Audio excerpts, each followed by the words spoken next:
Um, okay, great. We're online with people, so welcome to anybody who dialed in. But for YouTube, Mike, or Zoom? Zoom. Zoom, okay. And did y'all enjoy reading about David and Bathsheba? Yes. Okay, great. So I got two video clips for you. One's gonna be the traditional version, a 1960s movie of David lusting after Bathsheba from the rooftop. Then the later one is a video clip from a 1980s movie called Fatal Attraction. There's two opposite ends of this thing that you'll see how things can go awry. But before I open with prayer, I want to say thank you to everyone who attended the Ash Wednesday service in the sanctuary. And for the drive-through, we had 72 people drive-through on we're going to do a drive-through pledge campaign next January and see how that goes. See if we can match that, possibly do that. With sweet rolls, every pledge card gets a sweet roll kind of thing. But ironically, the span of people, we had mothers with young kids taking them to school, fathers with young boys taking them to school, people going to physical therapy, people going for tennis. It was just marvelous. And we actually had at one moment some people, people backed up to Barfield Drive. So I think next year we're going to do something again in the morning. We'll do something at the Bargain Basket at 11. I went there around 11 o'clock and served about 20 people. And then I think what we'll add is maybe an evening piece as people return home from work. And it's just really a nice touch to do that. And thanks to Carrie, who did a great job of promoting it in the newspaper, in the Coastal Breeze, but also on social media. So a lot of people saw it on Marco Island Life. They saw it on our webpage. It was really kind of cool to do that. So let's open with prayer. Okay. There are so many lessons we can learn, gracious God, from the stories we read in the Bible. And we discover, as we read about some giants of the faith, of their weaknesses and how those weaknesses turned into tragedy, but how you, O Lord, turned tragedy somehow into meeting your mission and your vision for the world. As we read the story of David and Bathsheba, may we be aware of faithfulness, honesty, and loyalty in our families and in our church. For in Christ we pray. Amen. So I know in the past, I've tried to cram too many verses into a slide to read. And it almost verges on having like 18-point type that's difficult to read. So I now have 40-some slides, which each slide has a verse, but you can read it really well. It's really kind of cool. But I thought before doing that, Mike, you get the next slide, please. This is a movie from the 1960s, and it shows a very attractive David looking at a very attractive Bathsheba from the rooftop, and see how this scene captures the story.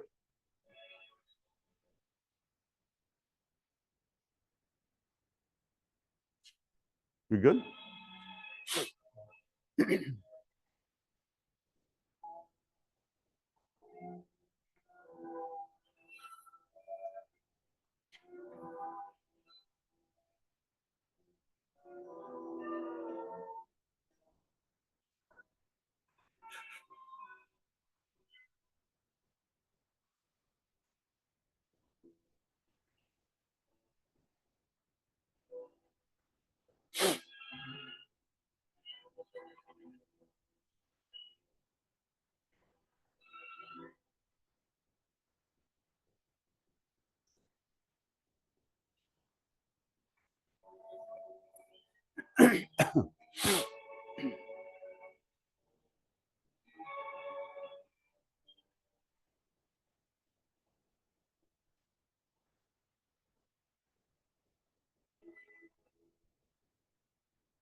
Wow. A young Gregory Peck right there. How long did he spend? How much time did he spend staring at her? Too long a time. Music. What's that, Hank?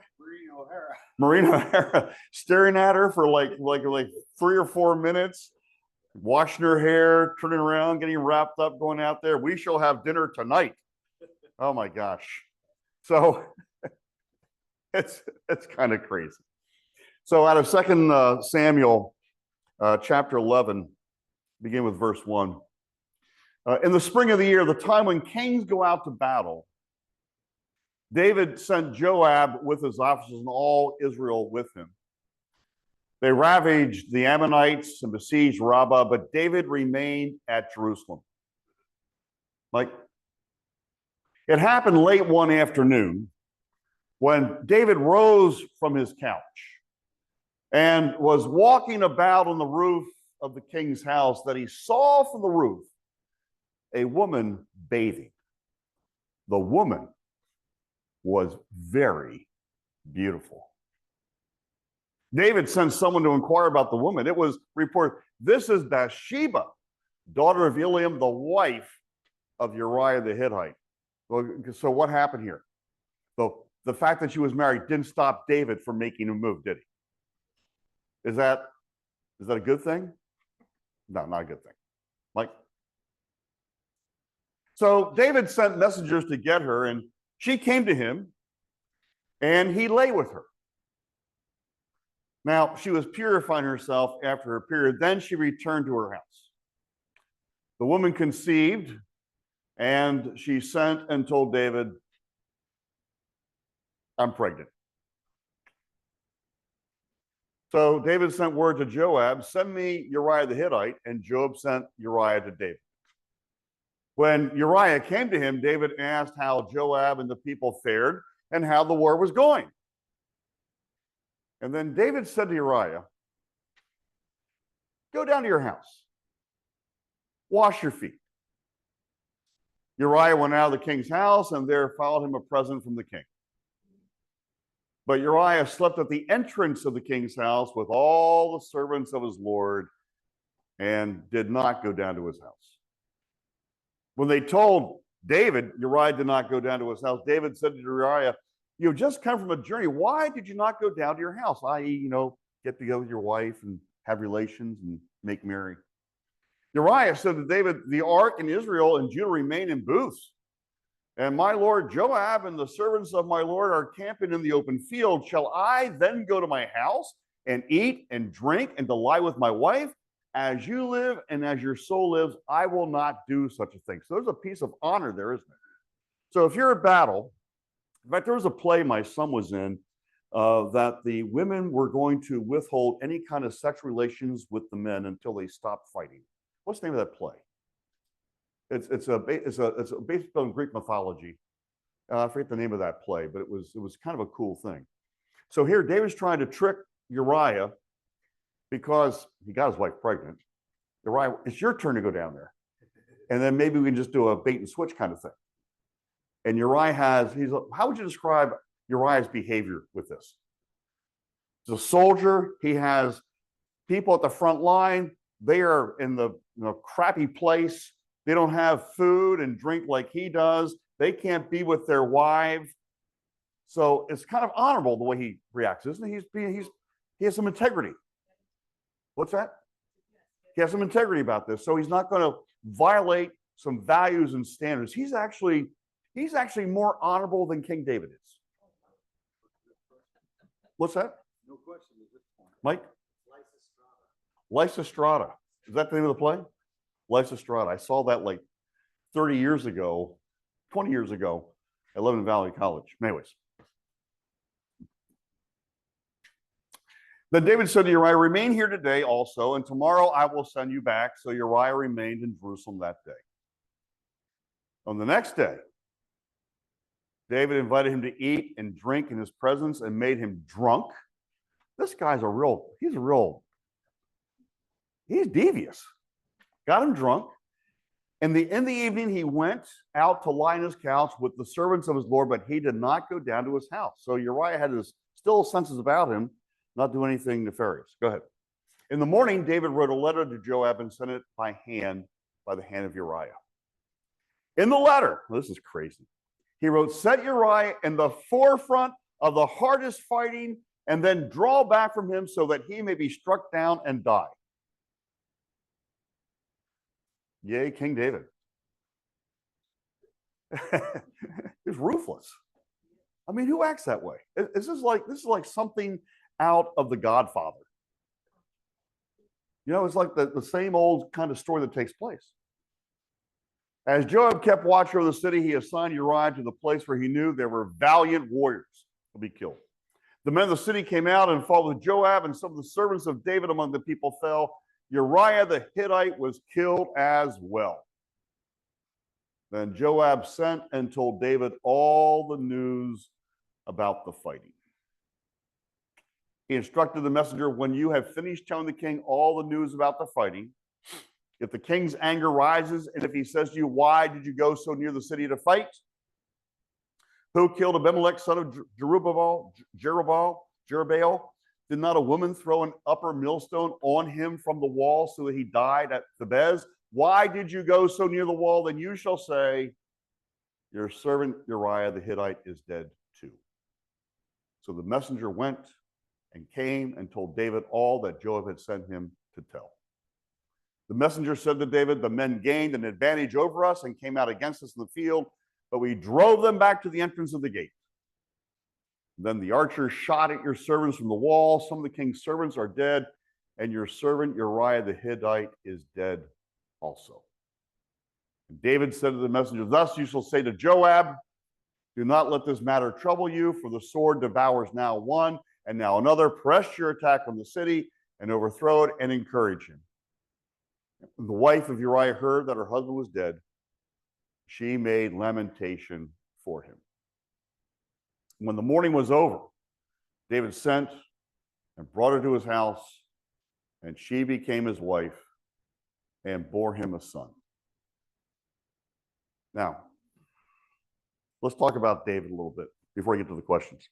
How would you describe the character of David? Would you want him as your friend? Would you want him to invite him over with your wife to play cards? No. Would you want him to go on vacation with you and your wife to some place? No, you don't trust the guy. He's untrustworthy.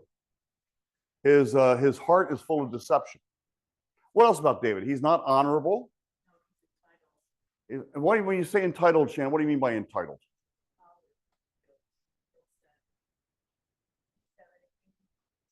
So there's no bounds to his desire. You think he had some regrets?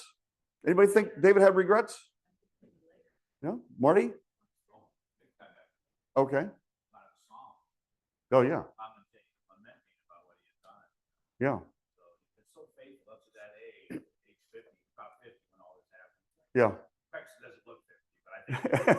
No, Gregory Peck looks like he's what, 32 or something like that, 26. A midlife crisis. Okay, so if anybody wants to buy a condo with a view of the roof of somewhere else, I would worry about that. You know, can I get a view of the roof? Who's living over there? What's her name? Kind of thing. That's kind of thing. So he's not honorable, he's deceptive. What did David want to do for the Lord eventually, but he was not allowed to do? He wanted to build the temple. And so the person born of Bathsheba is Solomon, and Solomon builds the temple. So you have this birth of a child from a illicit encounter. That child eventually then becomes King Solomon, who builds the temple. So there's some good that comes out of evil, or not evil, but maybe misbehavior. What else about David? Anything else come to mind about David? Yeah. Well, there was that whole side too where he used, because of Joab, Yeah. to try to make it, to try to figure things out or try to smooth over what he had done. So Yeah. the fact that he also used his loyal person, Well, he used Joab to cover up his mistake. And his mistake was leaving to what is one of the 10 commandments? Thou shalt not kill. He didn't really kill Uriah, but he kind of did, didn't he? Let's put him at the front line and let's get rid of the problem. And the fact he was such a loyal servant that, made it worse that he had a really good guy, one of the best soldiers. He was a captain in the guard. He was full of integrity. He wanted to make sure he was loyal to his work, to his calling. David was not loyal to his. There is this sense of and it gets back to the point of one of the points is, what do you expect of a leader? Someone who's leading a people, whether it be a king like David, a president, a prime minister, a pastor, a trustee, an executive member of your staff. What do you expect of people who are entrusted with caring for the people, the sheep of God's flock? What do you expect? You expect honesty, Virginia? Okay. Doesn't you kill you, right? Although who was it last time that was really just like kill him? Who was that last? Carol Peterson. Remember Carol? String them up, baby. Let the gallows fly. We're done with that person. Move on. But it gets a sense of expectations of leadership and the kind of integrity a person is to have as a pastor, as a king, and this idea of being a servant of God. So there's a sense of aspiring to a behavior and qualities of leadership that should be above everybody else. I think what's happened in today's world is like, well, we're all the same. Well, yeah, we are in some kind of ways. But in other ways, there's an expectation of people to behave in a way that sets an example for others, that has integrity. And when you drop that ball, once you lose a person's trust, it's gone forever. You don't gain it back. Yeah. I think the abuse of power. And that's a great point. This was abuse of power. Yeah. Power becomes more important than anything, and that's not good. Yeah. And he gets Uriah killed, then he marries her, and they have a child. Problem solved. Let's move on. It's great. It's like getting wrapped into the. Is anybody watching this series Yellowstone? I mean, that just sucks me in. It's just. What's that? The new oil ones. Okay, we're gonna start one called United Church. No, like that. Anyway, so that's that. Yes, sir. Question: You've got Joab, who's a very loyal. Very loyal. And his leader becomes corrupt. So now, what is the loyal servant? That's a great question. So, as the leader becomes corrupt and utilizes his most loyal lieutenant, if you will, to carry out his nefarious behavior, what does it say about Joab? It doesn't say much about Joab. Joab lacks integrity. That is a dilemma. But at what point do you stand up and say, sir, your highness, whatever, I'm not going to do this, which could result in him being killed. Yeah, so is that courage, profiles in courage that John Kennedy wrote about. And so have you ever been in a position where you had to be the one to stand up and say, I can't do that, I won't do that, or I might do that, I got to do it, because you're stuck with caring for your family, providing for your family, and then we sort of we rationalize, well, I'm being told to do it, no one's really going to get hurt, there's a safety net for those who lose their job, I guess I got to do it. Is there rationale that takes place with that? Well, it was following orders. Following orders. Yeah. So following orders versus what's doing what's right, because it's not just following orders. If it's not illegal, unethical, or immoral, you're kind of stuck doing it. Well, this was illegal, immoral, and ethical. Let's get rid of it. Yeah. So is there anything in this that we have to consider the time? Yeah. Because again, sometimes when these things are written, what we would expect today and what was expected then was different. I mean, during that time, was this normal behavior? I don't think it was normal behavior to do that. You know, and I think in the spirit of the Hebrew family, in the spirit of the Jewish living, in the spirit of the Ten Commandments, I think to get rid of someone like that would be unethical, immoral, and illegal, and would go against God's will. You know, that's fact. Let's be. Adultery's been with society since the beginning of time, but how do you deal with that when it happens, or a child is born out of wedlock or somebody else? You know, I've did a funeral where it was like, we have 3 children, but he has a child from somebody else. You know, it happens all the time, but there's no one killing somebody to get rid of the problem. What's that? It was like with Hagar, that she gave her servant. Yeah, that's a little bit different though, Virginia, because that was part of the, hey, listen, if your wife can't have it, go to the handmaid and do it that way. That was part of Yeah. the culture, but this is not part of the culture. Yeah, no.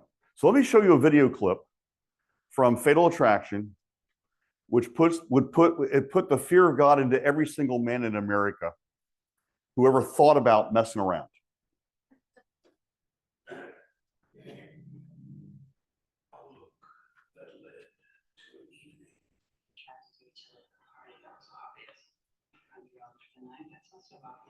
A mistake, regret, all his life. Did you hear that strange girl being a naughty boy? I don't think having to do with anybody's crime. I gotta see you. It's gonna stop. No, it's not gonna stop. It's gonna go on and on. She keeps calling me Bart. Hello? We tied that there to the punching eggs. You play fair with me? I'll play fair with you. That one was not it. If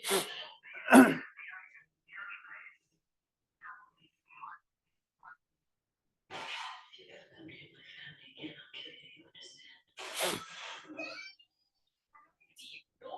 Alicia, where's that one? She's gone.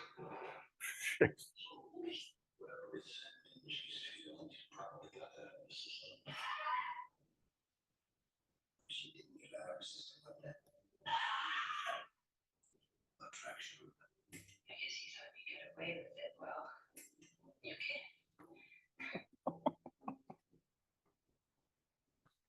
Yeah, cheating dropped 80% that year. I think went down that much. I mean, you think about that. Did anybody wonder about the bunny rabbit? That's the big point of the story. The bunny rabbit got taken out in the story. Anyways, that's a dramatic way of looking at what happened with David and Bathsheba. Maybe I pushed the point too far today. I don't know. Like that. Mike, next slide. Okay. So David stayed behind when his army went to battle. No, was that wrong for him? I mean, if you're going to be with your army and be part of the group that's going to go out there, don't you want to just be with them? You know, the sense of loyalty, the sense of camaraderie, the sense of leadership. I mean, how many people have heard the phrase "leading from behind"? You know, when you lead, you want to be at the front. You want to, you know, be part of the leadership that takes people down the street that's there. Any thoughts about this question with David? You thought he was a coward, Shan. Boy, you're beating up on this guy. He was king, honey. He was king. Okay. Okay. Marty, you want to say something? No. Oh, okay, I thought you were. Okay. So do you think that contributed to his downfall, how people saw him? You know, what I'm saying is okay, as your pastor, I'm saying we all need to go out there and go to Habitat for Humanity and pick up our hammers. We got to hammer nails and do this and do that. You go do it. I'm going to go home and watch a movie. What would you think about me? Well,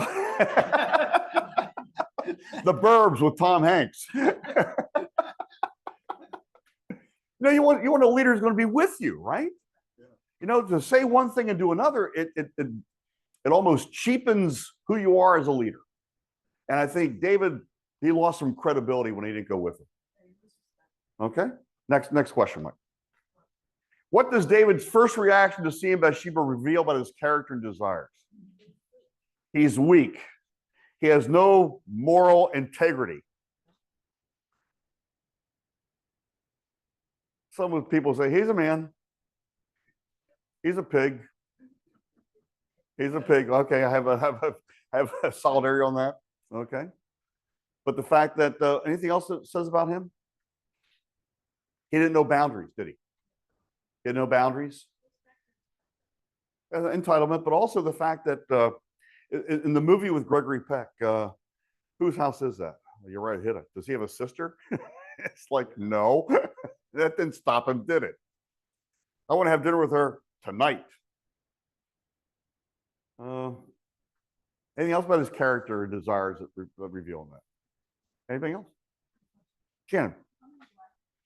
I have no idea. Lots. Lots.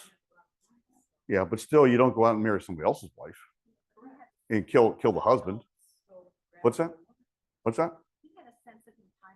Yeah, that's what Shannon was saying. Same thing, Virginia. Sense of, hey, listen, I'm king. It's good to be king. To quote, who said that? It's good to be king. Oh, who was a comedian who said that? He wrote the producers. No. It's good to be king. You know, Mel Brooks. It's good to be king. Mel Brooks. Next one, Mike. How did David attempt to cover up his sin after learning Bathsheba was pregnant? Woohoo. Well, He didn't go down to the Walgreens and buy a pill, did he? tried to talk to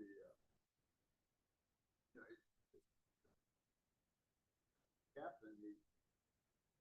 He basically told him to go home. He thought Like a what? he could make Yeah. it- So plan A was, let's get Uriah back from the front lines.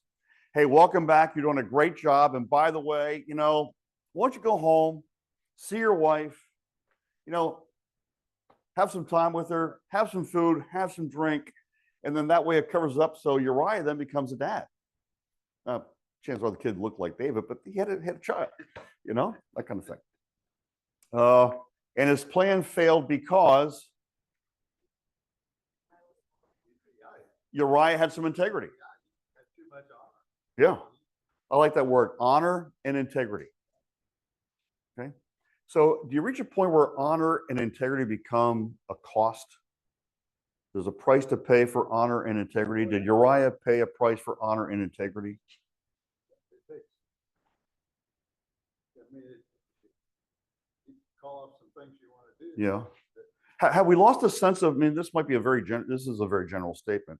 Have we lost a sense of honor and integrity in the 2025 in America with people who are leaders? Okay, it's too much your business. My feeling is with so many families don't go to church. Many such a high divorce rate, Mhm. and in a lot of cases, you don't have a father. Right. I think, I don't know how we solve that problem, but that needs to be So what you're saying, Hank, is we've lost a sense of stability in family living. right. It's a two parent. Mhm. I think the two parent Okay. family is a really big. Okay, so that's one piece of the puzzle as far as lacking the sense of stability and a foundational way of approaching life. Honor and integrity and courage have been kind of wavering in today's world. So we lost that piece of the puzzle too, Larry, the sense of responsibility, personal responsibility that's there. Okay. Yeah. And that responsibility also goes to standing up when things are wrong. Okay. It's like choosing the battles you want to fight. You can't stand up for everything, but you got to pick the ones that are worthwhile fighting, that are there. Stability, responsibility, anything else? What's that? They have the power. Mm-hmm. You know, they can say whatever they want to say. Right. So be like me. Let me give another example of the pastor. staying up on Sunday morning, so we got the pledge campaign taking place. Please support the life of the church. And my pledge card is 0. What do you feel about that? That won't go too well, would it? Well, I'm telling you, it's not 0. I know that, but you said you're looking for an example to follow. Don't do as I say. Don't do as I do. Do as I say. It makes no sense to do that, does it? Okay. Okay. So his plan failed because Uriah had integrity. His plan failed because Uriah had respect for his soldiers out in the field. So let's go to the next question. What does David's decision to have Uriah killed reveal about how sin can escalate when not confessed? So it's like one lie leads to another. And so he has an affair with Bathsheba, and I'm trying to imagine how that phone call went. David, great seeing you last night. I took a test this morning. Congratulations, your dad. You know. And so you have this sense she becomes pregnant, and then that led to him for another sin of how to get rid of Uriah or how to solve the problem. Uriah failed. He refused to lay with his wife to have her pregnant, to have that sense that he was a father. And then in desperation, David gets rid of Uriah by sending him to the front lines to fight, to battle, and put him in front of the most valiant warriors ever. Put him out there so that there's no ifs, ands, or buts, he will be killed. And then David is saved. Not quite. It's deception. And when you don't have that honesty, you don't have that forthrightness, you don't have that integrity, that sense of doing what's right, things go incredibly wrong. And these went incredibly wrong. It's sin, exactly. So how could have David handled this situation better? I know, but he didn't. Right, but it did. Does Bathsheba have any sin in this also? I don't know. What do you think? I mean, she's a subject of the king. I mean, if you're a subject of the king, you're going to say no? You're going to say, How about when Joseph fled from Potiphar's wife? different story. Yeah. Different story. And he suffered for it. He was thrown in prison. Okay? He stood up for his values. Okay? And so in this story here, how could David have handled? What if he just, hey, I made a big mistake. I saw your wife. Would that have worked? Maybe. I mean, Uriah is a subject. I don't know. Next question, Mike. How did Joab participate in David's deception? What does this say about leadership and influence? So we already talked about Joab a little bit. How did Joab help with this? He was the fixer, wasn't he? Or he was a cleaner. He cleaned things up, took care of it. He was the henchman, axe guy. And so talk about leadership and influence. Are we mindful of the influence we have as leaders? How one word or one statement can change something. So the army song, it used to be just without that prelude of I forget how it went. The prelude went, but that prelude was added about 12 years ago when a new general army chief of staff said, it'd be kind of nice if we had that beginning to it, and that changed everything. All the Persian's army band changed it and added it to it, just by that one suggestion. It wasn't an order, it wasn't a memo. It was just like, it'd be great if we had that, and someone took it and ran because of influence that's there. You got to be careful what you say sometimes, because what you say sometimes has an influence on what people do. I know a pastor one time mentioned to the congregation that he loves chocolate chip cookies. And that whole week, he got chocolate chip cookies from people. I mean, you got to be careful how you say things, because it makes an impression on people. And David, well, he had Joab, he had his lieutenant there. It was like the Godfather. Take care of this problem for him. Well,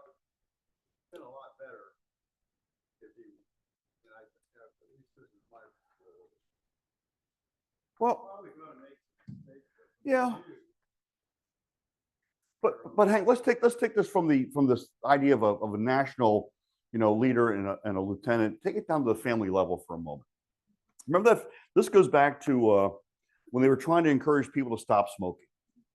Remember the ad on television? The dad is smoking, and then the little boy picks up like a pretend cigarette or picks up a cigarette because be careful of the example you're providing.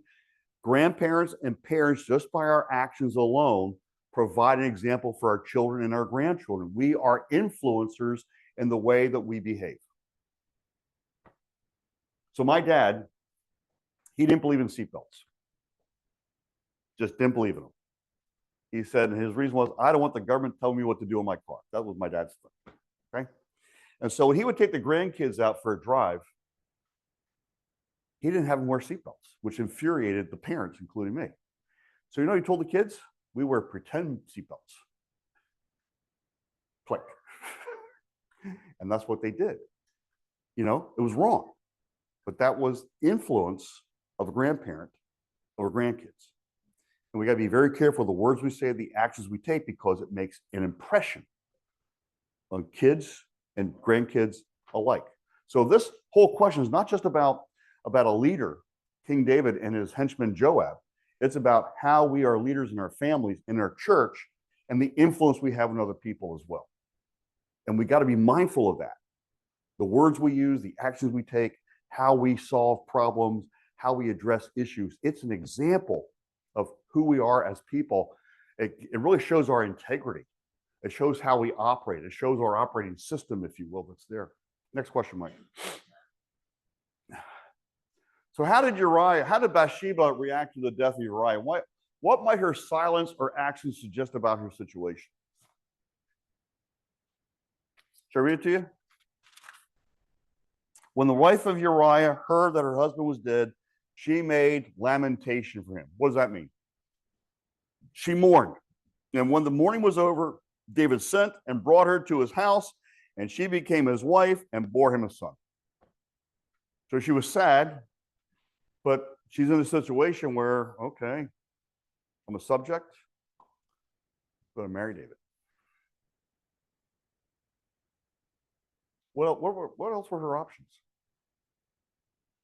I'm not sure what they were. Kind of limited is there. In my family, we never had the experience of a single mom, with one of my sisters or grandkids. No, we never had that. And I'm sure that some people have. I know people have. But when you have yourself faced with being a single mom with a child or a child that's coming, I think your options, depending upon where you live and who you are and what you have and where you work, they're kind of limited how you do that. And so I'm sorry? Yeah. It was a tough time. So, good values. Mm-hmm. You didn't want to go to church on Sunday? Really? Wow.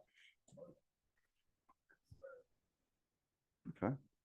I'm going to try that with my grandkids sometime when they don't want to go to church. Okay. But here you have somebody who's married, her husband's killed, and chances are she doesn't know the whole story. No one's sitting down to explain to her what happened, the backstory, if you will. And her life is turned upside down because of David, the king, who almost absolved himself of being a leader, being responsible. So what does the final verse reveal about God's view of David's actions? How does this contrast with David's apparent success in covering up his sin? Verse 27 says, when the mourning was over, David sent and brought her to his house, and she became his wife and bore him a son.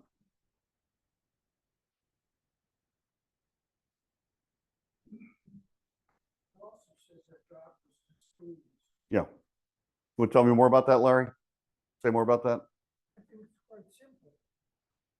Mhm. So, Are we reading that into the verse that God was displeased? It really doesn't say that in the verse. so, Does it? Does it? Let me see them. Maybe I'm. Oh, I'm reading the sin-free version of the Bible. I'm sorry, I got the wrong version. Let's see, verse 27 says, when the morning was over, David sent and brought her to his house, and she became his wife and bore him a son. That's what my verse says. What does yours say?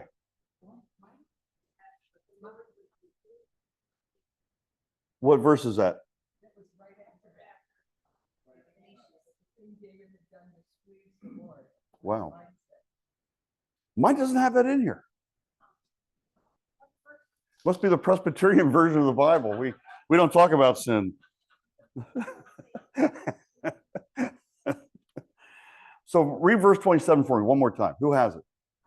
Yeah, please. Okay, it says, Verse 27. 27, after the time of mourning was over, David had her brought to his house, and she became his wife and bore him a son. But the thing David had done displeased the Lord. Okay, that's in verse 1 of chapter 12 for me. No, Yeah, mine says 12:1, but the thing that David had done displeased the Lord. and mine is in verse 27. Okay. Wow. I thought I was way off on this one. It's just divided differently. It begins chapter 12 for me. Okay.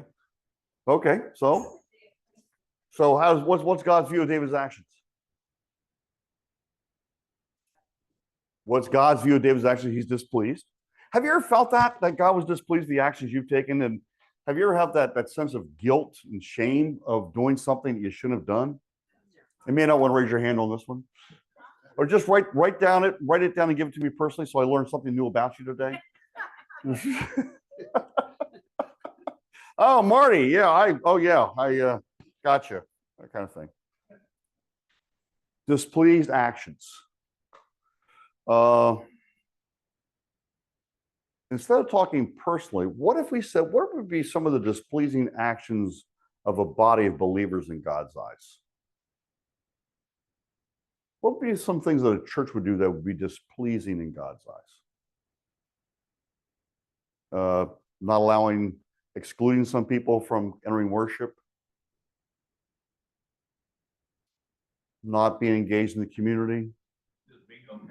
Bingo. I got to tell you, there's this magazine called Wittenberg Door. They stopped publishing years ago because the founder he had a heart attack and died. But it was like the Mad Magazine of religion. And on this one issue, it had this colorful, beautiful stained glass window that just stretched across the cover of the magazine. And you had to look very closely because it said bingo. I guess you had to be there to really enjoy it. That was like that. That's okay. But you think about, what displeases God? How does a church displease God? Kevin. You're preaching a false theology. Mm-hmm. Like a prosperity gospel. Okay. Yeah. Well, I think you think of in the past, the way the popes, would take things for the church from people Mm-hmm. thinking, dishonorably, taking from people and keeping it for the church so that certain people could live large. Yeah. With what was taken, in the name of God, we're going to take all your riches for the Mhm. church. Yeah. And it's too bad what's happened to you because we're taking this. Right. And I think that happens on a micro level, when people manipulate folks, making them feel guilty, or there are some people out there who are really good at lying and encouraging people to sign over this and that to an organization, whether it be a church or a charity that does that. I mean, how many watch that advertisement, Cars for Kids? Cars for Kids. Cars for Kids. You know what that's about? You know what they do? I don't either. It's just give your cars, give your real estate, give everything you want to do there. Just collect your money. Okay, one more question. It's 10:45. One more question, Mike. And what's that? How does Ammon's obsession with Tamar compare to David's desire for Bathsheba? Oh, that's in chapter 13. We need to do 13. We're going to stop. We didn't get to 13. So anyways, I thought we talked about leadership. We talked about integrity. We talked about sin. We talked about solving sin, confession, our actions, our words, influence people, using people. Okay.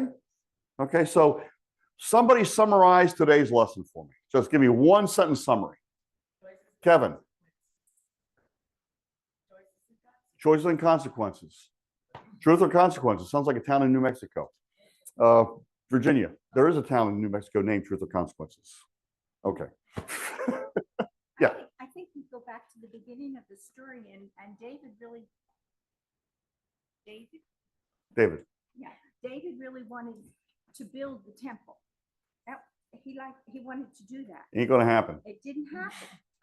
It didn't happen, but the temple was to be built, but not by him. So Right. God intervened and David sinned.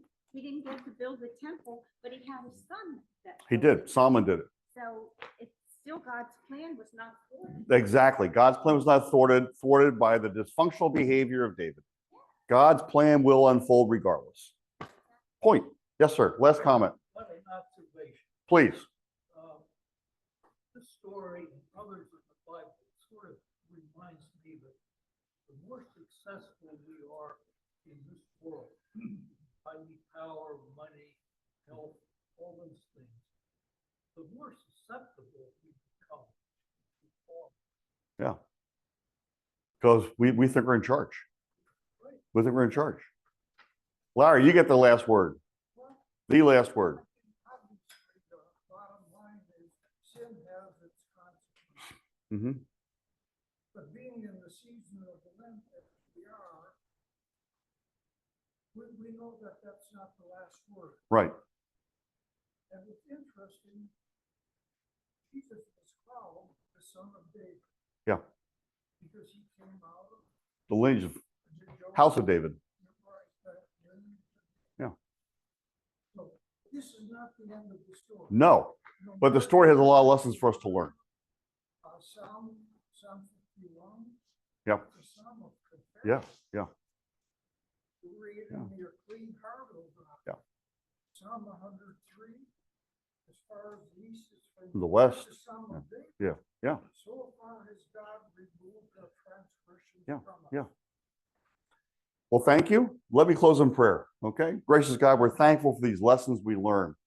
Help us be mindful of our leadership role, whether it be in the church, in our families, or in our community, so we may maintain integrity and loyalty to your values and your word that we find in Jesus Christ. Amen.